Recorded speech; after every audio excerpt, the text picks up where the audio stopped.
विश्व युव दक्षता दिवस 2025 सरकारी शिल्प तालीम अनुष्ठान रायगड़ा ठारे आनुष्ठानिक भावे पालन करा जायछि। नमस्कार दर्शक, अधिक खबर देखिया टीवी7 ओडिशा यूट्यूब न्यूज चैनल को सब्सक्राइब करंतु। वीडियोटीर खबर को शेष जाए देखंतु, गोटे लाइक दे अन्य को शेयर करंतु एवं आवश्यक स्थले कमेंट करी सचेतन करंतु।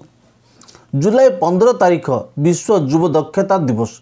यही अवसर में स्थानीय सरकारी शिल्प तालीम अनुष्ठान रे विश्व युव दक्षता दिवस 2025 अनुष्ठित हो जाइछि।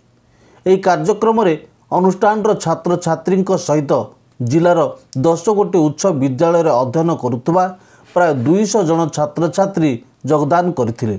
एही कार्यक्रम रे मुख्य अतिथि भाव में जिला शिक्षा अधिकारी श्रीयुक्त रामचंद्र नाहक, सम्मानित अतिथि भाव बसंत कुमार प्रधान, जिला सूचना लोकसंपर्क अधिकारी रायगढ़ एवं विजय कुमार साहू जीएम जिला शिल्प केन्द्र रायगढ़ मुख्य वक्ता भाव योगदान करथिले।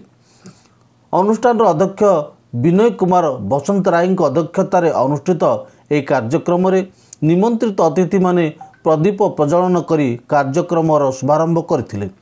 मुख्य अतिथि श्री नाहक छात्र छात्री मानंकु दक्ष होई स्वरोजगार क्षम होगा सहित कुशल होगापाई परामर्श देथिले।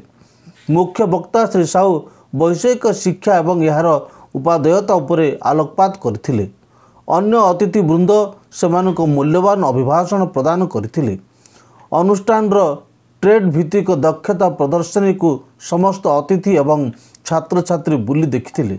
मुख्य अतिथि द्वारा रोल मॉडल पाई सुश्री रानी साहू को संबर्धित करा जायथिला।